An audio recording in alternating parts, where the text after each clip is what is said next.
Hello, Jörg here from the COACHpreneur Journey podcast. Today I am with Stefan Bannach, and in our podcast we are talking about all aspects of the coaching ecosystem. We talk with coaches, we talk with coach entrepreneurs building their coaching practice. We talk with clients of coaching, both individual and corporate. And we will also talk about service providers around the coaching ecosystems. Today, I am with Stefan Bannach, a fellow German coach, also with an international background. But why should I do the introduction? Please, Stefan, tell us a little bit about yourself. Yes, thank you, Jörg. I'm happy to be here. Thanks for inviting me. What's there to say? I'm a coach since over 10 years. I coach teams, I coach leaders, I coach individuals. I learned to navigate different coaching systems like transformational coaching, also executive coaching. What else is there to say, really? I'm a supervisor also. I love working with coaches, mentoring and supervising.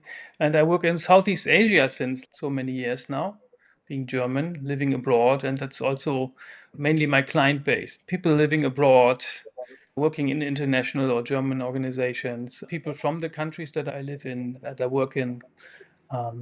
Yeah, it's a mix. I'm active in the International Coaching Federation, the ICF. I've been a board member in the Georgian chapter in Tbilisi, and now I'm in the Jakarta chapter. I was a member in Bangkok chapter too. It's also a little bit of my life's journey as a coach. Now, yeah, over to you, Jörg. Thanks for sharing. There were quite a few keywords maybe to jump on, but maybe before we dive into who you are as a coach and what methodologies or tools or processes you use, it would be interesting to understand what got you into coaching into the first place. A very good question, because I believe for most coaches, it starts as an individual journey. And then later on, you also think you can provide coaching to people, right? So first, it's always personal somehow, or at least it's always personal and professional. Even if you start as a coach and you say, I want to be a coach, you do your own work, no? Coaching is about changing something within yourself, right? It's what you can influence. Coaching is not complaining about other people, what they could do. It's about how can I change? So it's inevitable as a coach that you change while you want to get coaching, want to learn coaching while you coach. Maybe 2014 or so, I'd been at a point where I was a facilitator, like a professional facilitator of events, of conferences, of team building workshops, even, and strategy workshops. And yeah, I enjoyed also traveling internationally and doing this work. Something was missing, something like a personal investment, a personal connection. And I wouldn't say I got bored of facilitation, but certainly I was craving to work with individuals and with people that, yeah, for over a longer period also. No?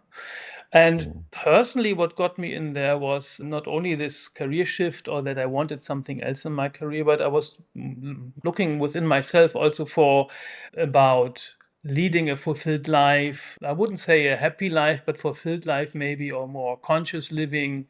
And yeah, how to do that. That's what got me into coaching. Then I learned coaching in India, actually, with Leadership That Works. It was transformational coaching. It was also the best training I ever got. And being in the training field as a professional, I think that means something. And what really won me over, that how deep people cared for the individual person there and getting to the learning goals, really. And they really meant what they were saying. And that's very rare. Also in coaching, training also. Yeah, I stuck around, I guess, no? Because I was really convinced, and obviously it worked for me, this more fulfilled life and more conscious life somehow. I can relate to that. Is there anything which was missing for you in facilitation, which coaching provides? I think you hinted already on that, but maybe you can explain a little bit more.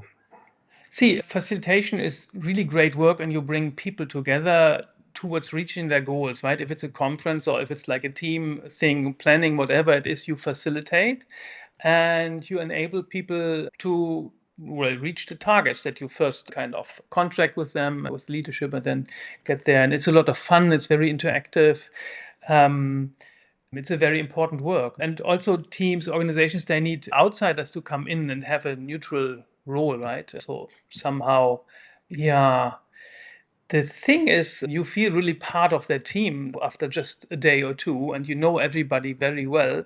And then it's a high frequency thing. You move somewhere else, you do the next event. No? So any profession where you would do this kind of fast moving relationships gets a bit, yeah, it's a bit problematic. No? If you work in an organization like regularly, then you have colleagues over many years. Maybe some of them become friends, maybe not. People might remember you even after 10, 20 years or so. You might have an impact into their organizations. And as a facilitator, you don't get to have that. You have that for these days that you are there.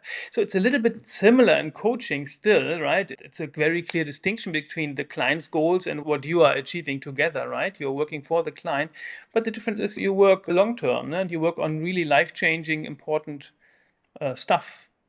So ideally, you help people getting somewhere where they wouldn't have gone personally without your support, right? So your Mm. coaches, they always walk alone, right? They walk independently, they achieve things independently. But it helps to have someone listen, someone being really present, and someone getting you to talk in an environment where you trust, and somehow having a conversation also like a mirror, not only for the topics but also really for why that matters, also like within, no? Because if you want to change as a person, it's always something within. It's your own resources. So yeah, I felt that is more deep, somehow more impactful even than facilitation coaching. So I'm assuming that maybe there is also the aspect of tactical versus transformational, right? Because facilitation tends to be more tactical, right? So you have a alignment or goal orientation, right? So basically the team understands something, maybe you facilitate to be able to communicate with each other and on a difficult topic where maybe alignment wasn't there. But it's a short period, and then you need to basically maximize the impact in a short time, right?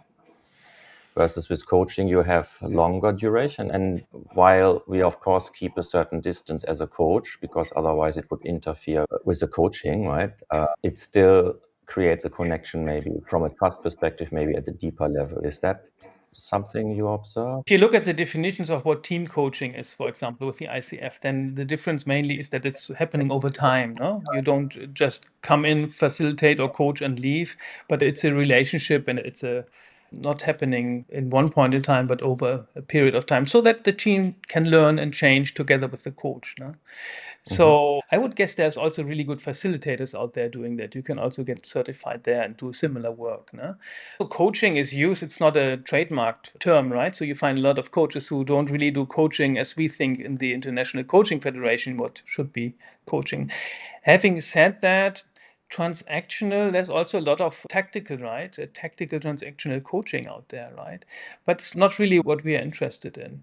And also working with a group, even one time, you could do that with a coaching mindset. I find that my facilitation work changed after I became a coach.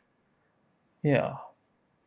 Yeah, I would assume that because since I have embarked on my coaching journey, the way I run workshops and trainings, the way I facilitate, the way I often mediate has changed, right? So how does it change? It changes because of your coaching mindset that you bring.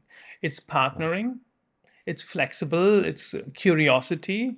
Yes, you also contract at the beginning of a coaching session to find out where you want to get, but that might change also. It might evolve what that contract means, what that goal means while you're Mm. coaching. No? So, in that sense, you might even discover things that where you say afterwards, oh, something changed fundamentally, like transformational. No? It means that you are the same person, but somehow different afterwards. No? Mm. Somehow you're reaching to a deeper level personally, but also working with teams. It's not every good idea that makes logical sense is being executed and done. No? So many clever things that we thought, oh, that's what I should do, that's what I will do, and somehow you couldn't get yourself to do it. No? Basically, where is the switch within? So that is a deeper question. So if we look at groups, it's a little bit more difficult to say, right? So when I started coaching, I enjoyed also the one-on-one relationship, really. I have clients that some I work with over many years. With some, it might be like a year. That's different from jumping into a setting for a few days and then jumping out, really, no? That's, for me, that is what brought me into coaching. And then I don't think it's so wise to think about what is facilitation, what is coaching. It's a very academic question. Both can get certified. For both, you should be partnering also and not interfere with the clients. That's very similar, but the practice looks different, no? Obviously. A lot of coaching or a lot of facilitation is like training more. So the coaching mindset, right? It's flexible, it's client-centered, and it's also looking for things that are not said, but may be important, and then offering it back to the client and saying, "This is what I saw." And then the client would be, "Ah, that's interesting. I never saw that, but now that you say it, ah." So you let the client do the work, and you don't analyze, but the client decides what to talk about, what makes sense and what not. There's even a risk as a coach that you say too much or something in the wrong way. You should use the client's word also. You be within the client's world, even. No? That's tricky, and the risk is it's like a dance or a ball game or something where you can lose a ball or you can make a wrong move, and then you need to have this trust with the client. In facilitation, I don't think it's core that you offer, oh, this is something that I saw. Some facilitators do that too, right? But in coaching, that is the high art. And the high art is how to get to the deeper questions that enable you to change, really, because there are your values, your feelings, your needs, and these things without overpowering or capturing the conversation, but really leaving all the power with the client to discover. And that is a tricky thing, right? Because sometimes it means you don't interfere so much, but in the right moment you offer something. So how to see that? How to get there? So can you elaborate more on the offer aspect, offering something? Because I think many clients and maybe also still many coaches get that wrong. What do you mean? What is the essence of offering Well, something? it's a balance, really, and you need to calibrate. Not every client is the same. Some want to get your impression more and your offerings more, and some don't want them, right? And it's important to not deviate the client from their own flow, but rather enable their own flow, right? Having said that, the power relation, if you're partnering, that means you're on eye level, no? You're not analyzing, you're not speaking about that person or knowing it better. It's also not at all, if you're the coach, it's not at all about your own curiosity or what you want to know, right? It's for the client, right? So offering, because we need to be really conscious at any time we say or do anything that it has an impact on the client. It does. Even as we are speaking, no, we are influencing our topics together and we have some common experiences, whatever. So this is also not coaching, right? It's a conversation.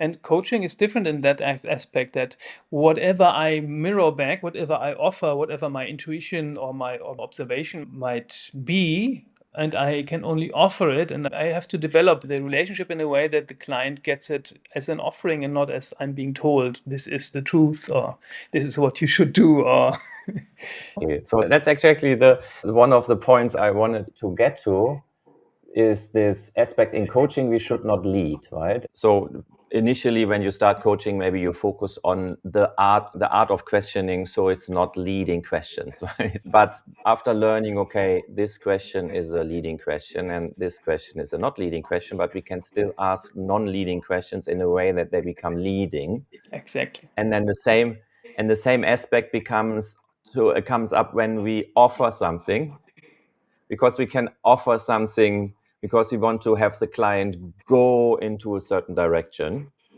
or we can offer it without attachment, right, and see what is relevant for the client. And you gave a very good example. You asked me a question about offering, and then when I was finished, you said, "Oh, this is where I wanted to get to," and now you make your point. Exactly. I was smiling about it. So But in you already coaching, pointed it out. yeah, This is not a coaching conversation. So this is it's not, but it's a good example. No? It's a good example how easy that goes, and you can manipulate people that trust you. And talking about things that are very dear to your heart or dear to your self concept, you could manipulate people, and we don't do that. And we are very conscious about that. And if it happens, we talk about it. For example, like we now did, right? And this is where the trust comes from. No? And this is how it's partnering also. Partnering also doesn't mean that you just sit there and smile as a coach. No, you do something. But you do it in a way, in a kind way, in an appreciated way, sometimes in a loving way that you know that you this human way, no, that on this human connection. Right? Mm. You were just saying something which I find really important is this aspect of being in the service of the client versus bringing ourselves in. And for me, when I started coaching, the most difficult thing was to forget, to not know. And still, I've already completed my PCC education, and I'm also being in supervision, but I don't have the hours yet to get certified or credentialed. Yet what I see is that getting better at not knowing and being curious doesn't necessarily mean that me as a coach see something which is obviously there Mm. and which I maybe consider relevant for the client to realize But is themselves, it right? there? But is it there? Exactly. Is it there? And that's also something you sometimes learn, right? So it's actually your assumption is wrong, right? So how do you navigate that? Yeah, yeah. How do you navigate that? It's a good question. And I said there's a risk in coaching, and that is the risk. The risk might be you say too little and it doesn't get out of the session what they want, or you say too much and then the client feel empowered, right? The very obvious thing to do is that, oh, I have an observation. Would you like to know? And then you're framing already, it's just an observation, it's not the truth. You wouldn't say, oh, I know something that's there and that matters. But you would say, oh, I have an observation. Would you like to know? And then you tell. And after that, you say, so after hearing that, what do you think?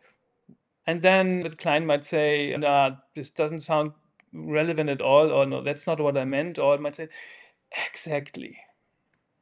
Now you might say, oh, that sounds really sad. Or you look really enthusiastic right now. So that information might be important because it's, I don't know. The example, a client wants to decide, should I become an entrepreneur, individual solo entrepreneur, or should I join a company? And then whenever talking about the company, the person would be like, "Hmm." And whenever it's about, oh yeah, my own business, right? Then you could mirror that back. But what it means is not up to you. You said not knowing and unlearning, that was a challenge for you. For other people, it would be not wanting to help, not wanting to solve, not wanting to look smart, not Mm. wanting to matter with whatever I see. So if you don't need that as a self confirmation as a coach, then you can be really relaxed and you can be really curious and you can be really, I don't know, just in the moment, presence. And but that starts after wanting. Right? And you might know many things that you don't share. Right now, you might have a million things that you also know and we don't talk about. So, what gives this conversation a focus is somehow the selection and not wanting to share everything. Now, as coaches, we want to do a good job too, as any profession, right? And it's simply not really possible if we want to do that. It's possible when we are present in the moment and when we are in service of the client and when we forget our own story for an hour. For an hour, I don't have to share my story. I don't have to want to share it. I want to be there with you. So many things were going on while you were sharing, and I was smiling because just recently I had a realization about myself, which I, for some reason, wasn't aware about. And now you are even bringing a different aspect in the last statement. You basically said, we don't bring us, right? It's not about us. So we forget who we are. But when you were picking on I was sharing, okay, I don't know, I forget what I know. And you were sharing, I forget what I want. The realization recently, while I wrote my reflective report of my master thesis, was that I realized that because of my childhood and because of me becoming an expert, and that's being a differentiator from the other people and maybe gave me some, recognition, so to say, knowing became something really important for me. But it wasn't conscious, right? It was basically, okay, I know a lot of things and I'm curious by default and I'm autodidact. At some point, I was always the expert, right? So subconsciously, I identified myself as an expert.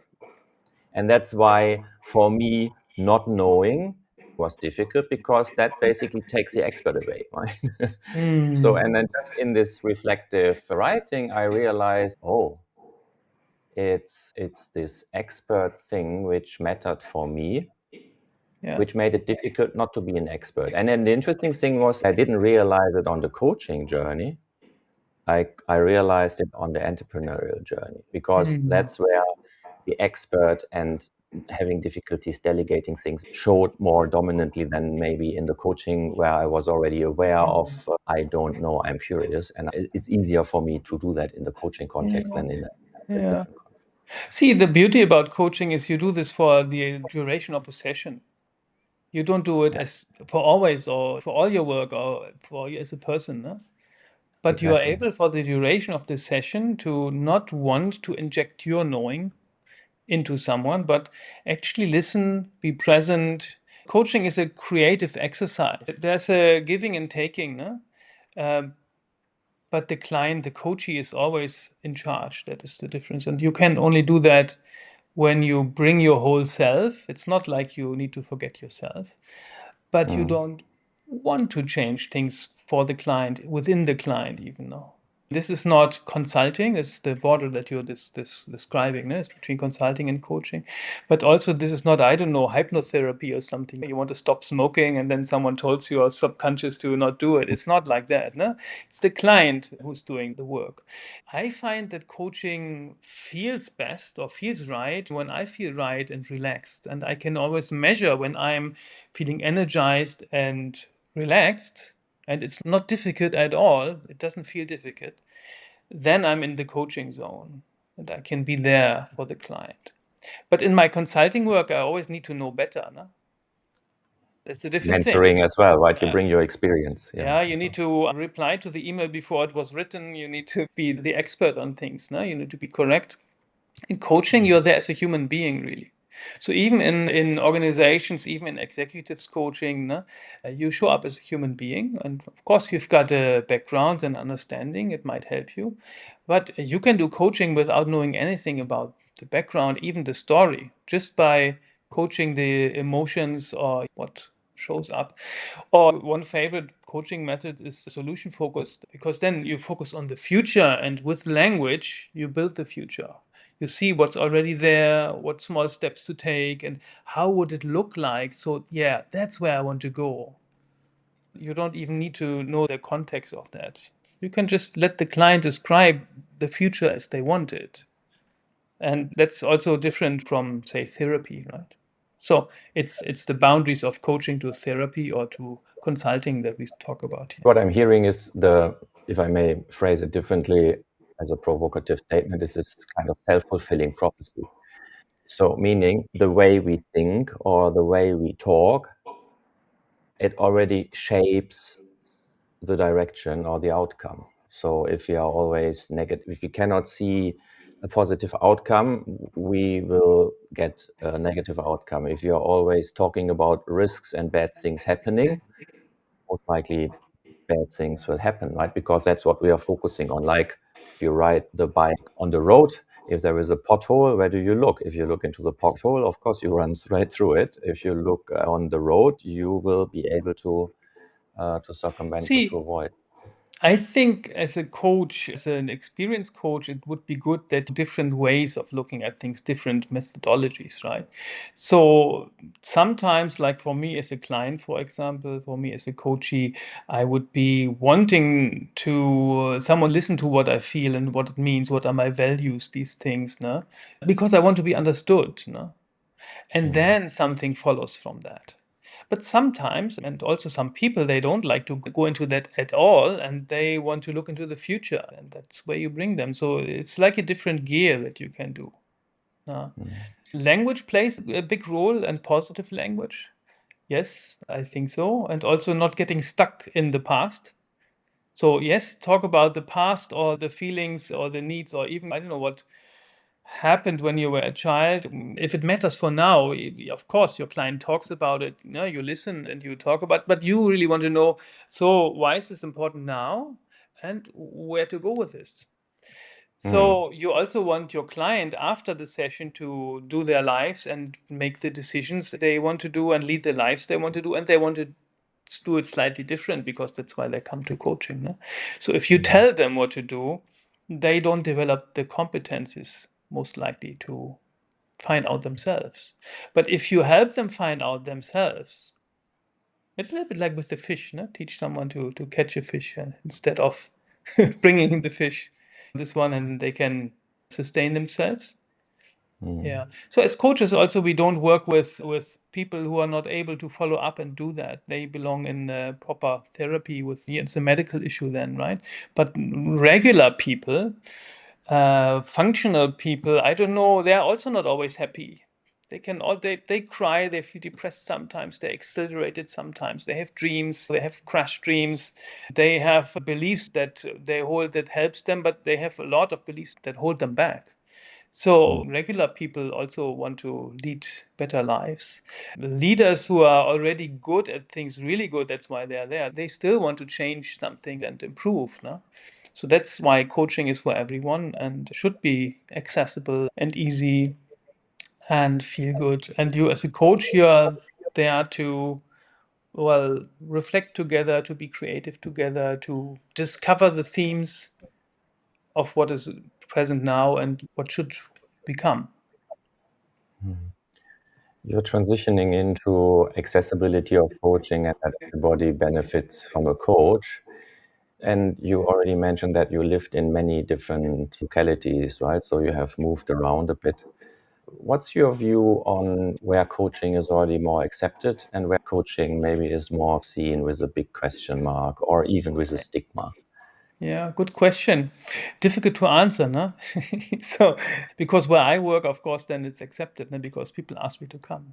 It's where I don't go, right?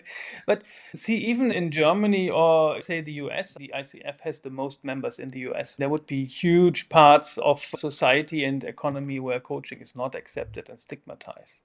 If you need help, you get a coach, right? If you are failing or something, no?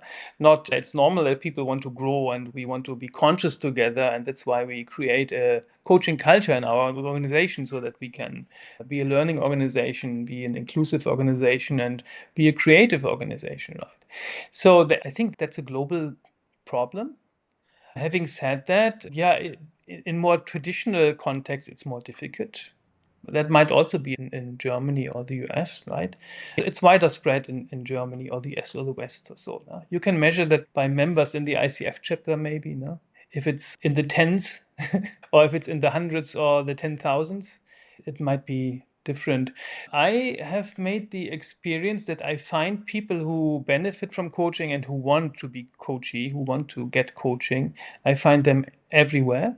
And once you made the human connection, it's beneficial and people would like a good conversation with someone they trust so that Mm. they can get a fresh perspective, make a plan. What about organizations? All change in organization happen best when leadership is on board. Leadership can't do it alone, right? But if leadership doesn't want change, it won't happen. And coaching is, of course, a change. No? It's also challenging power. If you, as a leader, as a team leader, as a CEO, you want to get coaching and people to know about it, it makes you a little bit vulnerable because you admit, I'm not capable of everything. Yeah, I do need support. But also it's about, maybe some things that you might perceive as flaws that you want to change, or might not be flaws, but it might be something that's somehow in the way and you want to remove it. But there are organizations who are open to that now. If you have, maybe if it is a annual format where you go and facilitate a feedback, or when a new director coming somewhere automatically gets a coach, and then these organizations are able to also offer coaching to their employees. It's a bit costly. It's an investment, no? So some organizations, they develop internal coaching capabilities, like they train their staff so that they can do it, no? So investment is a good point, and because we already talked about it, right? It's an investment in yourself, right? So if you get a coach, you basically grow, right? So that's what it is about. And in organizations, I observe a lot that they are investing a lot in their lower ranks, so meaning hard skill development training. To a certain extent, they invest into their middle management, into their high potential. So basically the ones they want to groom to become the executive leadership team in the future. Yet when it comes to the executive team itself, often there is very little development going on, right? So, or investment going on. Maybe you do a strategic retreat or so. But based on my own experience being an executive team member, I realized that it can be sometimes very lonely, because so even if you have your peers, maybe it doesn't feel safe because of the political circumstances. If you are a CEO, and I'm now working with quite a few CEOs, they always get the nice version of it. My stand is more to say that every C-suite leader should have a coach or some external partner to talk to, because internal is nice to have and is good as long as everything is safe and working. Once things start falling apart. It's not the same, no? So a fellow coach I recently talked to, she's an internal coach in an organization, and so you can help out each other in crisis or when you don't know, but it's not the same. On the other hand, coaching in organizations often has the problem that it's confidential. You talk about whatever you want to, and it's very personal. You change things that you want to change about yourself. But how do you link it to the organization and what they need? So that is a challenge in organizations, no? Where you need to set coaching goals. There's way to measure perception and performance and all that. So there's ways to transform the whole organization with that even. No? But how do we get there? Dito, I was saying, okay, we were talking about individual coaching, and I thought, okay, I asked a question about organizations. That's how we got here. See, coaching is of course also not such an old profession, really. No, it's pretty recent, and it's a bit indirect. No, like you work on the human skills somehow. No, and they can be quite crucial. Who is it who said that, for example, IT is a people business, right? Meaning to say that whenever technical projects fail, it's also to a large extent of interpersonal problems. Always, every change initiative, the friction is in the human side, not so on the technical. Not everybody buys into that, so it's also a freedom to believe in that or not. It is a powerful tool, though. And so then when I do workshops, team coachings, I have my own game that I designed, and it's pretty intuitive with a lot of questions, and you're talking about what is the goal that you want to solve in the next 20 minutes, and then what did you learn, and in between there are different questions, no? Different categories of questions. So people can pick this up and basically coach themselves. It's not the same as a professional coaching, but it's something to really pick up and learn, no? Pick up being able to do that, right? In some areas, in some societies, also in Germany, often like people ask me, but is it safe? Are you qualified? And these things. But then really how I experienced the coaching, it's like it's for everyone. And it's if you do it with a coaching mindset and you're not teaching people, but you're listening, right? How could it be dangerous, really? No? So it's a very connecting thing, no? It is about human connection. It is about being there for each other. It's about asking questions and not knowing the solutions, but finding your way ahead. So even for organizations, no, it's a big win. Somehow the strength of coaching is started in the individual one-on-one coaching, where you want to change who you are, be the better version of yourself, and you do that with a coach so that someone facilitates that learning. And it also changed the dynamics around you, right? Because often when we go into something which is not working and we say the other person needs to change or the environment needs to change or something needs to change. But of course, how much control do we have over that? Zero, right? So very little.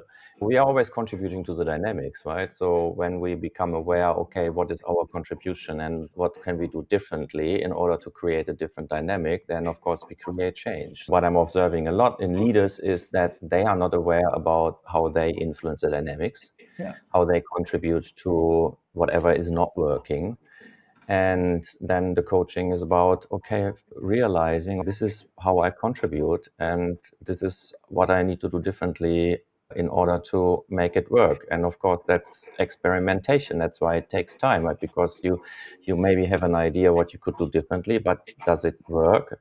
Maybe not. And maybe it works, but not the first time, because people, especially if you are interacting with people for a long time, they perceive you in a certain way. So until they notice that you change your behavior, it might take some time, right? So that's why I also always But highlight the aspect. in organizations, it's very powerful if you include people. You don't just coach the team leader, the leader or the CEO. You ask the peers, you ask the customers, the clients, or different people, different stakeholders, really the stakeholders in the development of that leader, right? So how is he, she doing in this or that? No? And there's standardized tools even for that to measure before, after. So there are very structured places. And the thing is that if you, for example, for a year, show that you do your monthly plans and you ask people for feed forward and you implement some of it, and then you ask, how did I do last month and what should I do next month? And you do this for a year, of course, people will see you differently because you care, because you want to change. So that is a self-fulfilling prophecy. If you are ready to really step up and say, okay, I want to change some things, I don't know, customer focus, being more friendly, self-organizing better, not shouting at people, whatever it is, right? And then you don't only do this with your coach, but you actually do that with the surrounding in the organization. You will change the organization by example. Yeah, and I think what you are hinting at is it's not just you leave it by changing yourself and then maybe somebody notices it. You make it basically explicit by having the conversation about the change so that people also realize something is changing, right? Meaning it's like you go into the room and then the color is off or the wall paint is coming off, and then maybe the first time you notice, but then right after 5 years you don't notice anymore, and then somebody fixes it and then you even don't notice that. You need to put the focus on, okay, now we want to have a nice environment, and then suddenly people see what's getting nicer in the environment. So believing in change is possible and seeing what is needed, that is the first step. That is for individual coaching also, no? People come with one topic, but then discover, oh, this is much, much deeper or wider or different than what I thought, but also in organizations, no? Yeah, that is the main part. I guess as a coach, our chief job is to believe in change is possible, ourselves also. And that's bringing me back to what you initially asked, like, why did I get into coaching now? Because it's important that you believe in the future that you want to build and that it's possible and that you'll get there. And then there's small steps over a long time and then you change things. That's a change theory. No? And Yeah, that works for the coach and whoever is training to be a coach. It works for the client. It works for organizations, really. Yeah. Stefan, earlier when we were talking about the offering and not wanting something and leading, I was thinking about supervision, which you already mentioned. How does coaching supervision help a coach to realize when the coach is attached, when is maybe leading, and when an offer is not really an offer, but is a directive? Your question is about how does someone who has learned coaching already and is maybe certified and practicing as a coach continue learning, right? Because we do a training, a course, and then we submit some work, and then we maybe send a demo session, and we are evaluated, and then we get a sticker. You're a coach now, right? But then, how does learning go on somehow? That is the question. And also, this is connected to how do we actually learn, like the coaching. How do we build a coaching mindset? Because even when you're learning coaching, no, um, it's not really something that you can learn cognitively only. No? So somehow repetition helps, of course, right? But it is something about the quality of being and the quality of asking questions. So, how does one learn when you're certified? You get coaching supervision, for example. As coaches, we, anyways, every 3 years have to get recertified by the ICF if we are in the ICF, or every 5 years if we are in the EMCC, or there are other organizations too. And then it requires to take a course or to learn, ongoing learning. And supervision is one of the formats. I think supervision is a little bit like coaching the coach plus, right? Because what you mentioned, how do I not want to help so much, but how can I be there and help the client to develop their thoughts, right? Not interjecting like my judgments, but really evoking the learning from the client somehow. Yeah. So that is the coaching, the coach part. Not because it has something to do with you, Jörg, for example, being very comfortable in the consultant role, right? Also as a coachpreneur, so when you do your own business, right? Which is different from the role as a coach, where you are there for the client and you switch off the cinema in your own head and you're just present and you're doing active listening and you're playing this ping pong ball back. So I heard this. Is that what you said? Yes, no, and then go on. Huh? So very skillfully picking up things. And the plus in supervision is, of course, supervision is a profession with standards and there's a code of ethics. So if we have different ethical problems, conflicts of interests, or maybe I was pushing my client too much and it didn't go out well, right? And then I want to reflect what happened, what can I do differently? Like I had a team coaching sessions a while back that didn't go so well, and I somehow knew that I pressured too much. I wanted to somehow get to the end like the facilitator would do. Really, I should have more mentioned, okay, this is difficult now. Can we actually go on? What needs to happen first? So a little bit more into the listening part. So in the when you're in action, you don't yeah, you have to function. You don't always know what even went wrong and how to fix it. So with the supervisor, you can sit down and do that. Yeah, and then there's as I said standards also like what coaching is and what not, and the supervisor could be able to help you with finding the role, right? Yeah. Mm, It's a bit different from the mentoring that we get, the coach mentoring that we get in for our education, coach education, where we send a recording and then the mentor would say, oh, this and this competence met or not met and all that. Supervision is a little bit broader. It's about anything really that as a coach could touch your life. It could be your coaching business, it could be your purpose as a coach, it could be a coaching skill, it could be an ethical problem, it could be I want to get better at XYZ, or why is my coaching not working as I want it to work? Or mm, yeah, I have a different client and the stuff that I used to do doesn't work with the client. I feel somehow I'm exhausted as a coach. How can I do self-care? So all these questions. No. How does what happens in my life impacts my coaching? What happens in the coaching impacts my life? Yeah. These Yeah. aspects. Yeah. So you're also a supervisee. Yes, Why do you do it? for me, it's part of the coaching mindset. So as you said, so there's a difference between mentoring, which is more on the core competencies and the skills.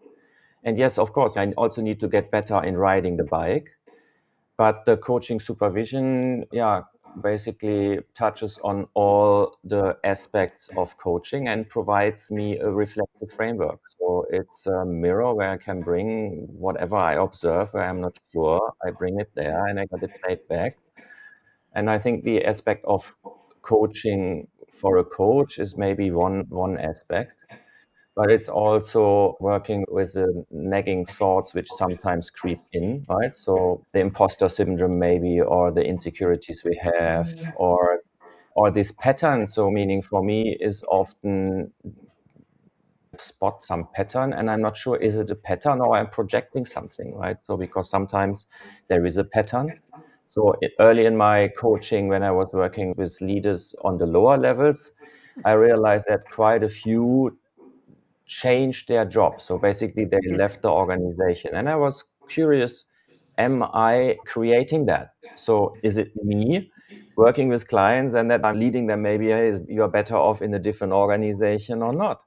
And and the outcome was no, it's not. It's just coincidental that the people I attract in my coaching were maybe at a junction and needed to figure out, and then they get clarity. But if they get clarity through the coaching, that's then the client. But if me as a coach creates that, then it's maybe problematic, right? And I think that's why coaching supervision for me is super powerful. And because I'm having it on a monthly basis, it forces me to put something on the table every single month. And normally I have more than one thing. So from a coach development perspective, I find it really helpful. And I could only recommend every coach to get that. In a way, I find it more powerful than just another training, no? Because this is about you as a coach, no? Someone deeply caring and also telling you truths, no? If it's about ethical things, but really without judgment, without attachment, sympathizing, listening, and believing in you, no? And yeah, that's more than a training really could do, no? Or that's maybe how training should be. Yes. Cannot agree more. Yeah. So what clients are you looking for? So who are you working with? Yeah, as I said, I coach organizations, teams, no? And I coach leaders and individuals. And it's really, in the past, really connected to where I moved to, where I live, no? And so it's a lot of international organizations because then I already live in the region and then I'm there, right? But it can be a lot of online work now. Also, you can coach someone who's sitting, I don't know, on a different continent or something. No? Yeah, so what I think I'm good at, and what people tell me, is that I'm good at listening, at empathizing. I really believe that this human connection is something that people are looking for, that is important so that you can change, no? That you feel, no, you don't feel judged and you feel there's a connection. Um, yeah, and you want to find a new perspective somehow, no? Those are the kinds of clients I'm working with. And let's see, I'm launching this coaching brand, Coacheedoo. Its company is already registered. There's this card game, Coacheedoo, where people can learn coaching. I use it for supervision and for coach training, but also really for team building. So I thought, what is important for me as a coach? And it's human connection and new perspectives. And also, it's important that it's not a one size fits all solution. It's really client centered. No? And in coaching supervision, also in coaching mentoring, I find that finding your role with the coaching mindset, not being too intrusive, yet still it's a creative dance, right? To get that right, to talk about deeper topics now. So, like values, what is really important for you? What do you hold in high esteem? What do you need to see in your life, really, right? And then to act on that and in your leadership or in your life. So some people like to talk about feelings and psychological needs and then all that and look at that a bit, feel into themselves. Other people don't want to do that and they want to work with their head more and they want to think about how would the perfect future look like and how am I already on my way there and what small steps can I do now to do things. And of course, it's about the systems around you. Coaching is not at all always about the individual. We are part of a society of organizations, and it's extremely important to also have that in mind. So, yeah, that's what I do in coaching. That's whom I work with also. And that's what people get if they work with Stefan Bannach and Coacheedoo. Yeah, thanks for sharing. So Coacheedoo will be in the show notes, also where to find you. So meaning I'm assuming you have a website and then maybe on LinkedIn as well. We will share the contact details in the show notes. Everybody who wants to reach out to you can then use that. Is there anything we haven't talked about you wanted to talk about today? This was such a nice round around coaching and life and organizations and everything. Thank you for that, Jörg. Also for having me think about what is coaching for me and what is coaching for you, right? And we really believe in a similar future, no? Where coaching makes a difference. You and me make a difference, really. And we make the world a little bit better, no? With every session that we do. And yeah, thank you for being in that profession, even. No? Yeah, I give it back to you, like making the world a better place that's desperately needed. And yeah, we are all humans and we can all get along, right? And when with a coaching mindset, being non-judgmental and just seeing behind the surface and just listening, and it's really a powerful experience. And living in an international context, of course, we live it every day. It's a meaning Yeah, and how it's many different nationalities I have been interacting today, right? Is what is I think 7, and it's just 4 o'clock in the afternoon, right? So yeah, isn't that amazing? And it's not only for feeling good, also, no, feeling good about yourself and what you're doing, but it's really about changing your world into something that you want to see. It's giving the yes. power to people really to change themselves and their surrounding, and through that, the world really. Yeah, thank you, Stefan, for this lovely conversation. I really enjoyed the time with you, the insights, also your depth, and you challenging me, and maybe also showcasing a little bit what coaching conversation can be and what it is not. So I really enjoyed that. Thank you for being here, for spending your time, and I wish you all the best for your personal life, for your professional life, and of course for the work with your clients and the change you make and bring into the world. Thank you very much. Thanks for having me, Jörg. Right. See you around. Bye bye.